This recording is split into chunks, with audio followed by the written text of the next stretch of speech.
All right, so what's the story here, So Mo? you know how I love being on boards and everything. Okay, so I don't know what's more annoying, your boards conversation, your baseball conversations, or I'm complaining, or your Trump complaining. But go ahead. okay, so I'm on the board. I'm running for the board of my HOA because things need You're to gonna change. hate this. So the roads in my neighborhood are like strolling through the streets of Iraq after a war.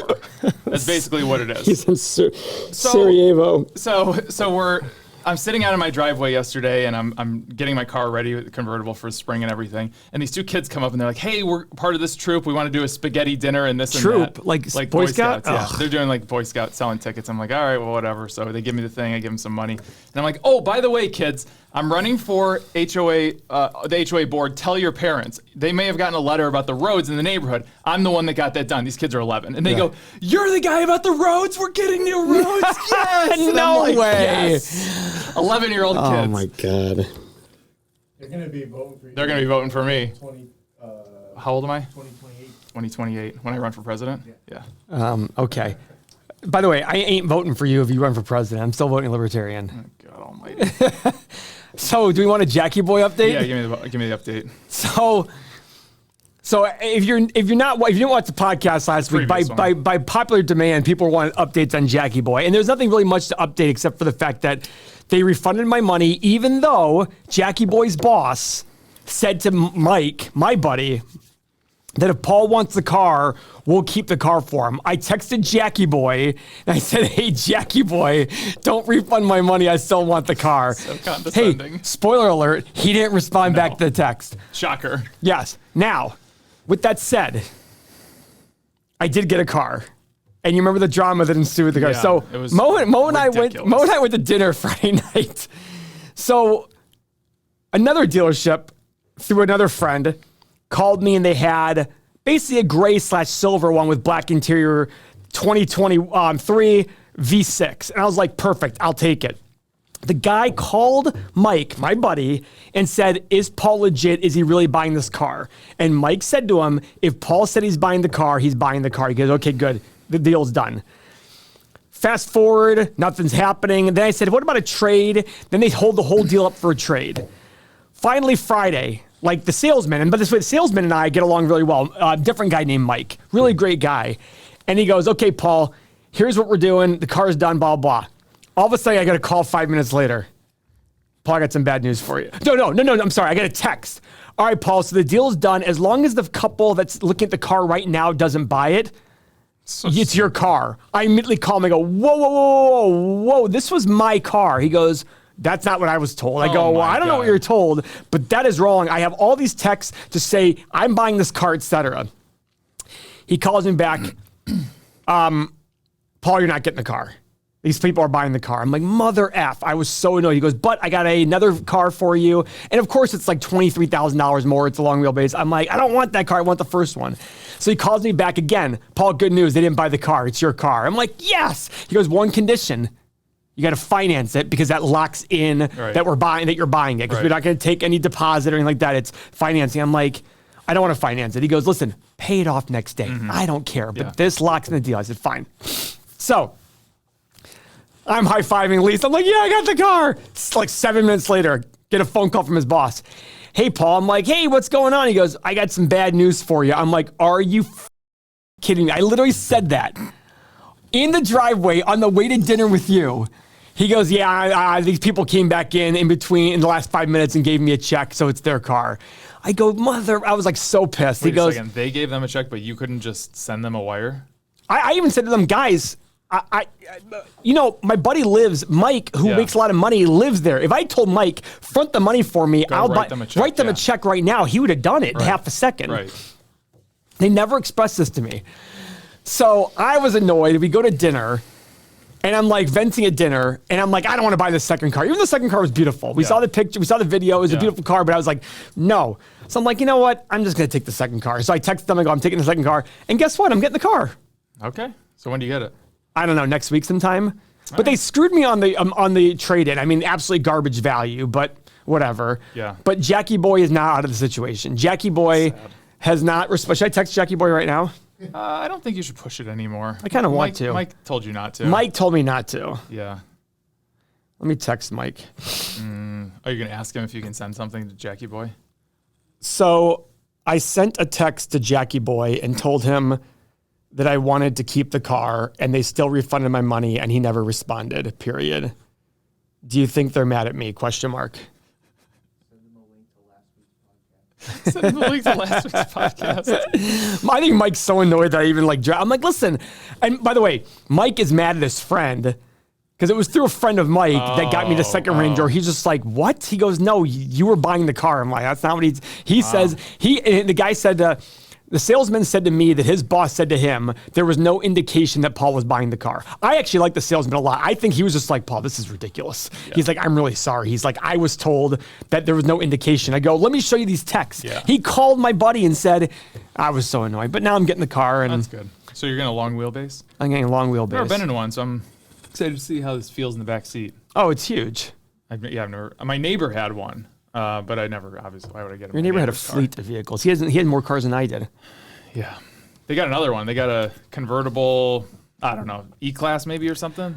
So the bottom line is, I think Jackie Boy and I think our relationship is done. Yeah, it's probably not. But I'll have to bring it up to Connor next week because Connor and him went to college together. Are we doing dinner? That's right. Yeah, it's supposed to be Wednesday. I got to make a calendar. Who's coming? I got to choose the place. Kyle. No, he's not going to show. Connor. No, Kyle's one that wanted to do it. Okay. Connor. Brill's probably too scared. And so Josh will probably bail, but he'll say he's coming. And Quinn.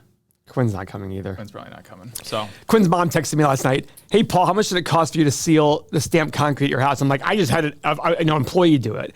I go, just tell Quinn to do it. He goes, okay, that's what I'll do. Wait, seal it? Yeah. I was going to seal myself. Oh, that's so what I mean. easy. All you do is down, yeah, exactly. That's it. It's so She's simple. like, that's it. I'm like, yeah, just have Quinn do it. She goes, okay, I'll make Quinn do it. Yeah, I'm like, Quinn can definitely do it.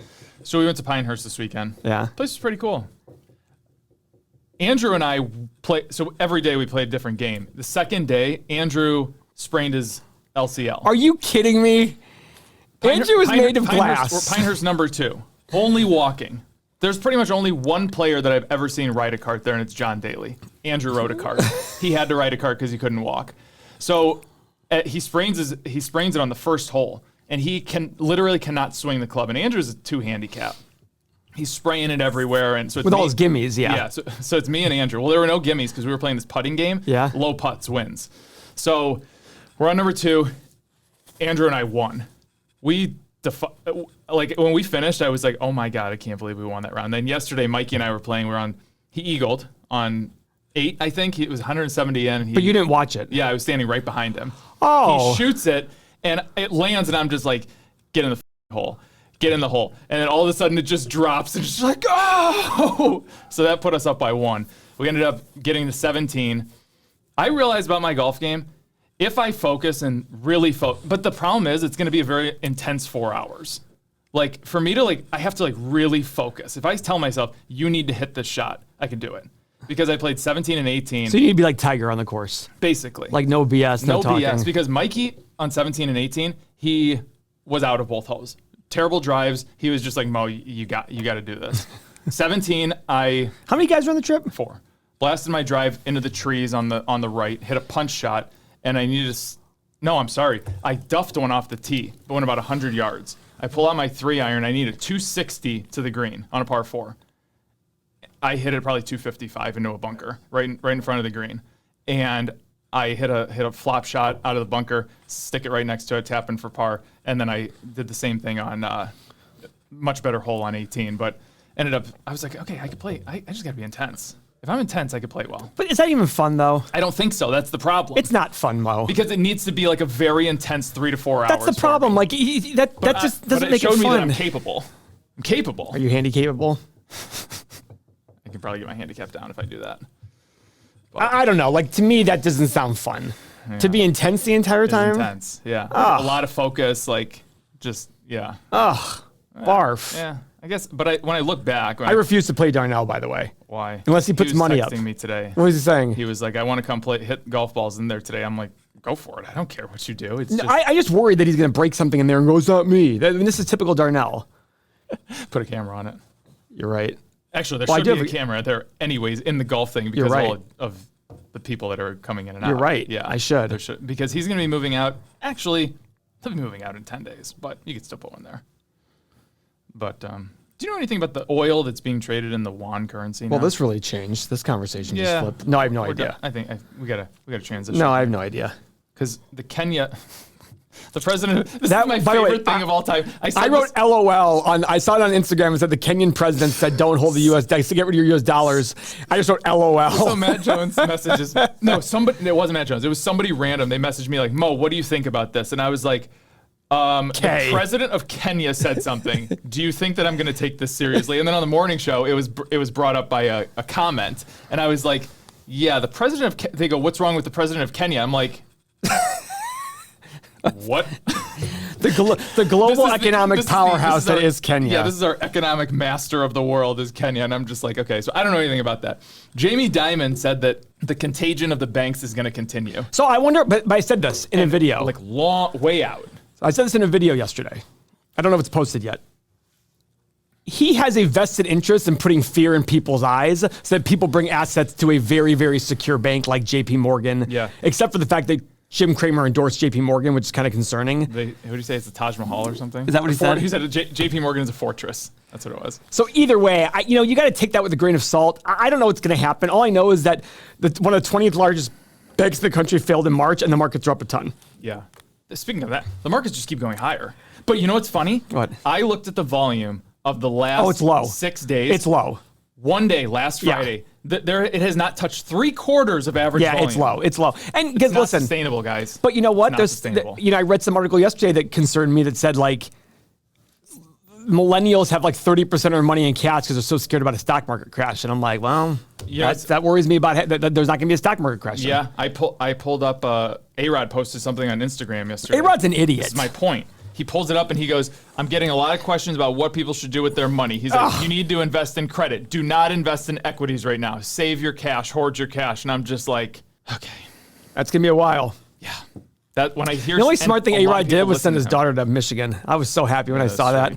A-Rod, listen, I can't take A-Rod seriously as a business person. I'm sorry. I think he did a really smart thing about, I don't know if the story's true. He says it a million times. It's easy to say in hindsight, but he was like, when I was 22, I started investing in real estate because I realized that the average major league career is 5 years. And then I made $500 million. And then I made $500 million. By the way, I just posted today in the community.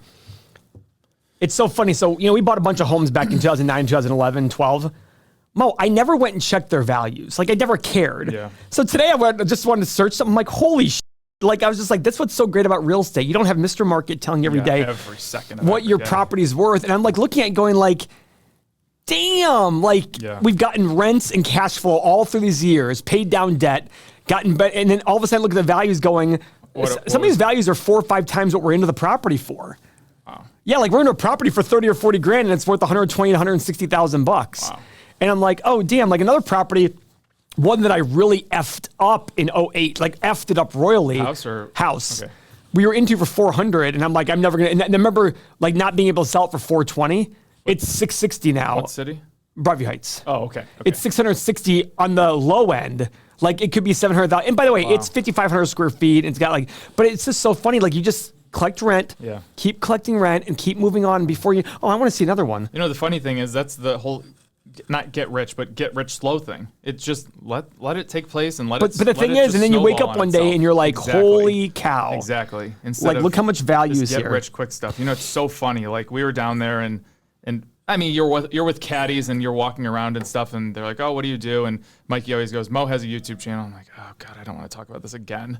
And they all say, what's the number one stock? What's the stock pick? God. And I'm just like, everyone just wants to get rich quick.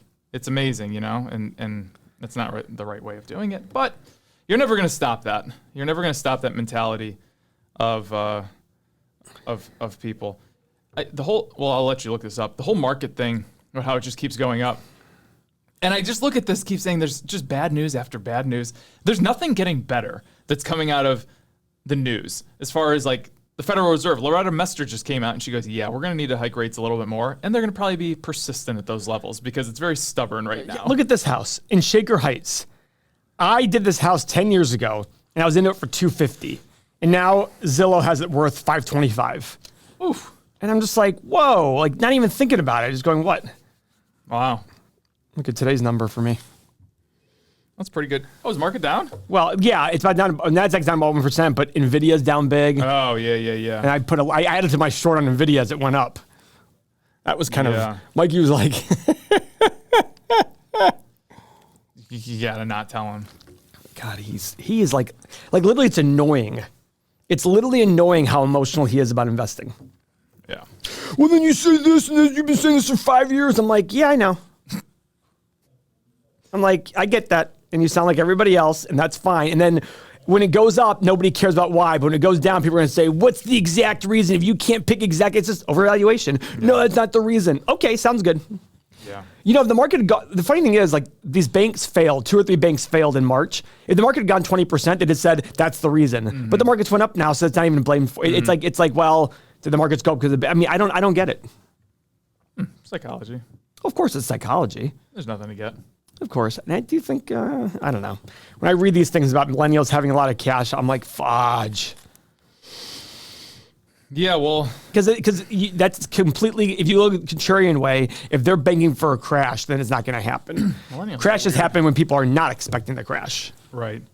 Yeah, millennials are interesting. I was reading an article the other day about how millennials travel. Aren't you a millennial? I'm a millennial. I'm like the first year. We're millennials. I'm a first year millennial. But like when I think of millennial, I think of like weird, loves hemp, like clothing. I know. Pencil neck, just like doesn't wear deodorant. Like that's what like just wants to be the cheapest human being. That's what I think of when I think millennial. So yes, I'm a millennial. Are you a millennial?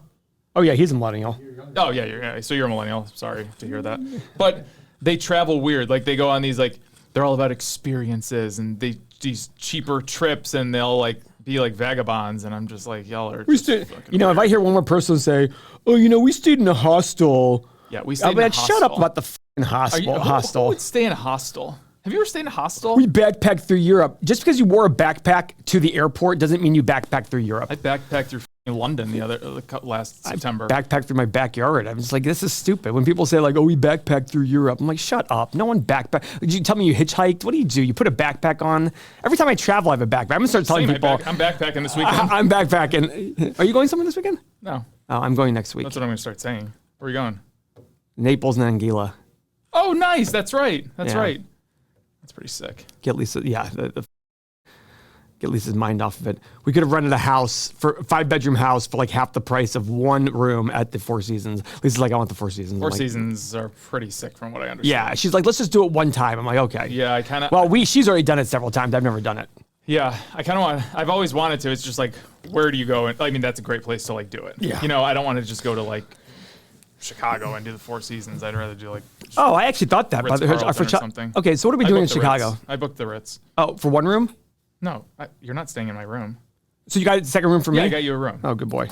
Yeah, so I was looking at Four Seasons Chicago, and I'm like, I'd rather go somewhere cooler and just even spend even more and get the Four Seasons experience, like somewhere tropical or whatever. Yeah, that's what I did. I think that's the right way to do it.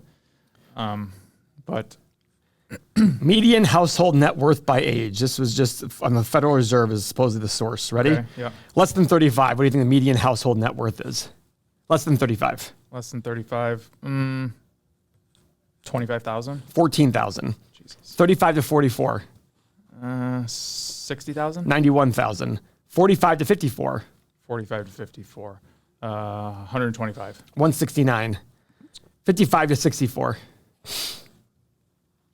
625. 212. Oh my God, what happened? 65 to 74. 625. 266. Oh my God. 75 or more. How do these people do this? 75 or more. I don't know, 300,000? 255. Oh my God. Well, remember, you know, they rely on Social Security. There's the other things like that. You know what I mean? It's like, it's not a, yeah. All those numbers are way lower than I thought. Yeah. Wow. There's a story this morning that I read on the morning show about the VR headsets. Oh, yeah? 7% of teenagers use a VR headset daily. Wow. Yeah. That's way higher than I would have expected. 14% use it weekly. Wow. Out of 5,600 people that were interviewed. Speaking of headsets. I haven't used mine since Christmas Day. Really? Yeah. Speaking of headsets, I saw something that they said $2,700 headset that cleans your ear out. Like they put a video of it and you see all like the junk going into like the lower part. But $2,700? Yeah. I was like, if you told me just go to the doctor's office. $400 I'd have been like, oh, I can sit in my house and just put it on and go, okay, fine, that sounds good. And it was disgusting. Like all of a sudden you see like they're sitting there and then all of a sudden you see like yellow come through and then big brown clumps of earwax. It was gross in the video, but it worked. Looked like it worked. It's pretty cool. The $2,700 though? Who's paying $2,700 for clean that? their ears? Yeah. You love your ears. Or you have ear issues. I get like serious ear issues. If somebody said to me, Paul, this is the last time you'll ever have to buy any sort of device for this and it'll last you 20 years, it's like, okay, I could get behind it. I got something cool that just got delivered in the mail, just now. You know what TENS units are? Those things that you put on your body and they like electric, pulsate. So I got this thing. It's actually in the shape of a AirPod container. Okay. And you pull out these two little things and it's wireless and you stick them wherever you want and control it and it just like pulsates around. What's and the purpose of that though? Like if you hurt like your whatever and massage yourself and stuff. Oh. You can use it for blood. Stim package? Do we have a microphone for Nick? Nick, you got to have a microphone. Oh, I thought you had a microphone. No, you got to have a microphone, bro. Yeah, so that's pretty cool. Another cool device I saw, it was on Instagram. It's Love the Grammy Gram. Yeah, it's this face thing. You put it over your eyes, and it's like a mask, and it massages. It's also cool and it's hot. So you can just put it on I've seen setting. that. That thing's pretty sweet for people with headaches and stuff, I guess. Thank God I don't get headaches, but Nicole gets headaches, so I was thinking about getting one for her. It was only $100. Yeah, that's the reason I was looking for, because Lisa gets a lot of headaches. Well, she used to. She figured out what the reason is. What's the reason? MSG. Oh, don't eat Chinese food anymore. Well, well, you can get Chinese food without MSG. Can you? Yeah. Like when you go to restaurants, we'll be like, hey, can you take out MSG? They're like, yeah, no problem. I didn't know that. Yeah. It's the MSG that bothers her. So Tim wanted me to talk about chasing big return, not chasing big returns. This is the new revelation that you've had. Not chasing big returns. Oh, not necessarily chasing, but about like why I've decreased my desire for high returns. Splain.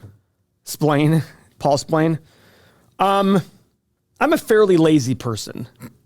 Of course, I say that facetiously, but I say it in the sense of like, I don't want to have to read 30 10Ks in a company, interview CEOs, and do all these things to make a decision. I would rather just wait until a really, really, really great company sells for a pretty good price, where I can make, I talked to Gary. And I said to him, Gary, here's what I want to do. I want to find big companies that I can buy for a good price and make 12 to 13% returns over a long period of time. He goes, oh yeah. He's like, you can do that easily. He's like, you got the temperament, you got the knowledge, done. Now, micro caps, different story. And that's why we're talking about bringing Dalton on. Dalton's the kind of person that wants to go do these. Dig. Yes, he likes to dig. Like with microcaps, you legit need to like talk to customers and all that. And crap. CEOs and all that stuff. Yeah, if you're looking at a company that's $20 million, $50 million market cap, go. You also have the opportunity to do so, and got to know what questions to ask. Correct, because you're going to be taking a percentage of the company, not like 0.05, like over 1% position in the business. Like I want to make sure we have an understanding. Yeah. So, plus the other thing is options. You can't do options on even like if it's hard, even 2 billion. Yeah. Even some mid cap stocks. You're like, okay, so I look at this saying. But with smaller companies, you don't need to necessarily rely on the options to boost it because your returns should be higher. Yeah, but I decided for the smaller companies, I don't want to do it the Gary way. I want to do it the 100-bagger way. I'm not trying to make it seem like it's easy to get a 100-bagger. I want to find the small companies that I think can compound themselves for long, long periods, long runways, high ROIC, and good capital allocation.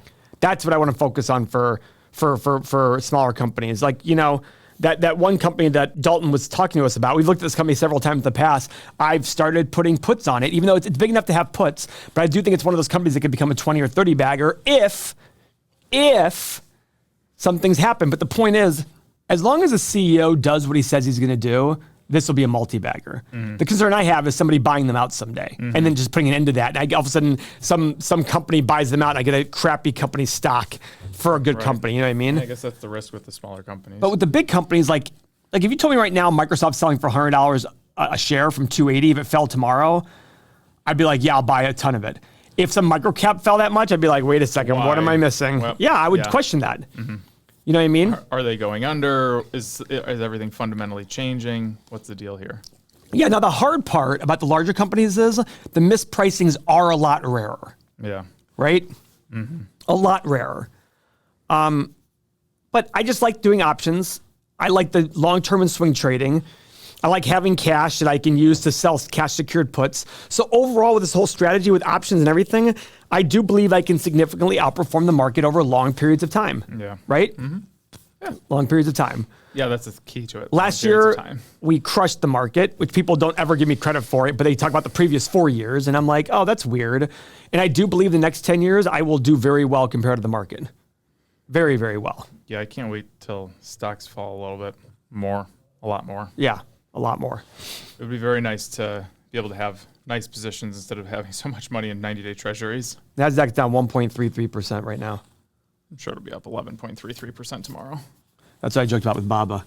Baba today, Dalton wrote to me, he texted me, he goes, hey, Baba's down 2.5% today. I go, don't worry, it'll finish up 12%, annoyingly, and he laughed. Because yesterday, this sort of like Baba was down like 3% and then finished. I was like, what the hell just happened here? I saw that thing is fluctuating like crazy. The only problem with Baba is I have a pretty full position. That's the problem. Now, if it fell in half today, I would be very hard pressed to not buy more shares. But I have a pretty full position now in Baba with a really good cost basis now after doing a few things. And I'm like, I still think that thing is going to fall even further. I know.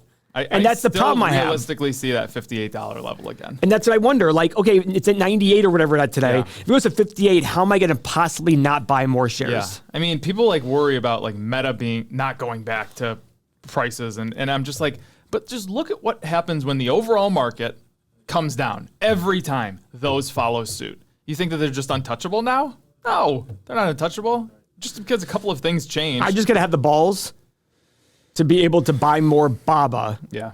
If it falls, when it falls further and going, I'm okay having more of a position in the company than I expected. Because remember, I've got a lot of shorts right now in very, very expensive companies and the market. So if the market falls and even Baba falls 30%, I've probably made 10x that on the shorts. Right. You know what I mean? So I'm like, do I just take some of that profit and roll it into Baba? That's a smart way to short without having to tell Mikey. Just, you're not shorting the NASDAQ, you're shorting the NASDAQ companies. With options, by the way. With options, not straight up. Well, limits my upside. Yeah. But it also limits my downside. Yeah. That's true. Because I did spreads and stuff like that. Right. But I also bought puts on some companies that were just egregious. Like NVIDIA, I bought puts. Yeah. Tesla. I did both. I sold calls and I bought puts. What is Tesla doing? I'm still getting smoked. No, it's like 189. Yeah, I'm still getting smoked on those. Good thing I'm going out till 2025. It's down 3.3% today, meaning tomorrow it'll be up 13.3%. Probably. Stock is set for a breather after it surged 60% this year. Holy. Who is? Tesla. Yeah, Tesla's up a ton. Good Lord. And that's after falling. Yeah, it was huge. I didn't realize. Look at NVIDIA this year. What do they do? Oh, that just won't go down. No, it's down now. Is it? It's starting to fall. It's like, it's down today big. I think that was because of that AI stuff. Oh yeah, it's down 3.5% today. 265. Yeah, 265. 52-week high, 280. Okay. What's the 52-week low though? 108. Yeah, that's the big thing. That was like November, October. Yeah, that was September, I believe. Was it? Yeah. Maybe October. Apple's thing is not super. Apple's at 164. F Apple. Correct. Yeah, I made that video yesterday in ROIC. Yeah, it was October. ROIC, and I'm like, well, if ROIC is all that matters, let's buy Apple. We got a 38% ROIC over the last 5 years. Just buy Apple. Yep. Just buy Apple. $163.50 right now for Apple. $98.19 for Baba. By the way, Apple's up like 30% this year. Yeah. That one has ripped. Rip. Meta's 211. It's coming down finally. It is. It's coming down. I think... So I thought that either 205... Have you looked at the long-term chart? Yeah, 205 or 220. One of those was going to be the resistance level. The last time it was 205. Now I think the 220, it broke through it. So I think 220 is... But 220 is way stronger resistance than 205 was. Yeah. And Gianni told me from the beginning, he's like, Mo, it's not going to be 205. It's going to hit 205. It'll like quiver a little bit, and then it'll go back to 220. And he was right. He said 220 is the big resistance level. So, listen, we're in this for the long haul. Yeah, I don't really care. But with options, there is a time frame. Yeah. So what I'm doing now is, like, if a new option, like if I have a short on something, like NVIDIA, and I'm up a ton of money on it. Just take it. Well, as long as a new option is opened up later. Yeah. So like, if I was at June 2020, that's what I was. I was at June 2025 on Tesla and Nvidia. They were up a lot, and then December opened. So I exited those and sold and just rolled them into December. So I took a profit and then rolled on a better premium on December. Yeah. Because I'm just like, okay, this is good. Yeah. I have like no puts right now on companies, sold puts, because everything that I sold puts on just skyrocketed to almost 100%. Yeah, I exited a lot yesterday. Like, all right. So I was going through my options this morning. I was like, damn, I got nothing. So I'm going to wait for a little pullback. I exited a lot yesterday that were just like, you're up 98%. I had some that were like I had one for some company, I forgot, for January of 2024. I was up like 84% on it already. I'm like, I'm just going to take the profit here. I have a Google one. I'm sorry, Facebook one, Meta, whatever. That's $150 put, expiring 4/21, so like 3 weeks from now, and it was up like 92%. I'm like, already? It's crazy. So I was like, all right, forget this. But forget about it. Yeah, so that's that. I only have one more thing to talk about, but Let's hear it. I don't think you want to hear about it. Oh boy, is it baseball? No, but we can talk about that. Sure, I'll go with that one. Yesterday, Manny Machado is at the plate in the first inning. He's a 3-hitter, 2 outs, 3 balls, 2 strikes. He's standing there, he's adjusting to get ready. Wow. And all of a sudden, amazing. Strike 3. I love it. They call him out on Incredible. strikes. So I texted Justin Anderson and I go, Justin, what are stats gonna be for this now? It's not a strikeout looking, it's not a strikeout swinging. Is it like a hanging K? Like and the guy didn't throw the pitch, so is it credited to a strikeout to the pitcher? How does a pitcher get a strikeout for? Exactly. It's just like this. Just let me know when you're done with this conversation. Then I talked to a friend of mine. He's like, I love the new rules. They're so great. And I was like, okay. Do you have a microphone? I'm done talking to you. Good. Last thing, I want to talk about the Trumpster. Talk about your boy. I do think this is going to help him. 100%. And it's funny, Mitt Romney hates Trump, and he came out yesterday and said, I don't think he's fit to be president, but this was a political agenda and it shouldn't have happened. I don't know / care. That's even what Mikey said. He made his, Mikey doesn't like Trump either. No, Mikey doesn't like Trump, but he did say, he's like, this is BS and it's wrong and they're using the system against the way they shouldn't be using the system, but it's very interesting. I do think it's going to help him as well. Well, he's already raised in the first 2 days, he raised $7 million or something. Yeah. He gave a speech yesterday at Mar-a-Lago afterwards. God, he's awesome. He got out of the car and he was like, so Lisa funny. Yesterday, she were talking, she goes, look how arrogant he is. He's driving there with 7. I'm like, Lisa, it was 7 SUVs. I'm like, Lisa, it's Secret Service. She's like, I don't care. I'm like, he goes, he doesn't have to do that. I'm like, yeah, he does. He's going into New York City to be arraigned with all these protesters. You're telling me they're not going to have tons of Secret Service? I'm like, Lisa, I don't like the guy either. But let's criticize him for the things we can easily criticize him for, not because Secret Service requires him to have. I mean, come on. That's so funny. Yeah, she was so mad about it. Oh, what a thing to be mad about. There's a lot of things you can be mad about. I was laughing so hard. I was like, listen, I hate the guy too, but let's criticize him for the things we can criticize him for, like being an idiot. That's fantastic. Like just saying ridiculous things. But she was like, do you see all those SUVs? I'm like, yeah, it's Secret Service, Lee. She's like, no, that's just arrogant. That's just ego. I'm like, no, it's Secret Service. Like, this is it. Who do you have winning the Masters? I don't have anybody winning the Masters. I just pray. Does it start tomorrow? It starts tomorrow. I just pray that a LIV player wins. No, I really hope they don't. I hope they do because the drama is just going to be awesome. ESPN and CBS said that they will not cover LIV players during the tournament. I love it. It's incredible. God, I just hope that it's 2 LIV players in the top 2 going into the last round, so they cannot show the biggest group. They got Dustin Johnson. That's what I'm saying. DeChambeau. They have good. Not that DeChambeau is playing well. They have good golfers. Cam Smith. So what would you have done in that situation? Be honest with me. What situation? LIV Golf versus PGA. What would I do? Yeah. I'm gone. Oh, I wouldn't. Are you kidding? Especially if I'm like Jason Kokrak. You know why I'm not? Because I think to myself, I would have said the PGA is going to do something about this, and they're going to start doing guaranteed payments to get top guys like me. Now, if I was like a... Here's the thing. There's Jason Kokrak. He's a member. He plays for LIV now. He's a member at Lake Forest. Oh, really? But the point, he won a couple tournaments, and he was getting to that age where, man, you're not going to win PGA tournaments, right? And they offered him $20 or $30 million, dude. But by the way, you didn't listen to what I was about to say. Unless that was somebody like him. Yeah. If that was somebody like him, like middle of the road, right. And they offered me $20 or $30 million, I'd be like, okay. Now, I will say, Dustin Johnson, he did say, he's like, in that documentary, he goes, I went because they were going to pay me a lot of guaranteed money, and I only had to pay He goes, events a year. by the way, he was very smart about it, which is surprising. He said, play less golf, get guaranteed money, and get a ton of it. He's like, who in this world would not take less work for more money? 100% agree. I do. And then, by the way, I like what LIV did in the sense of offer more competition, make the PGA Tour better. And look what PGA Tour did now. They're starting to talk about guaranteed payments, which by the way, I think they should have been doing all along. They should have said to Tiger, you show up at this tournament, we're going to give you a $3 million check. Yeah. Because the second Tiger enters a tournament, revenue just skyrockets. Right. I don't know. Right.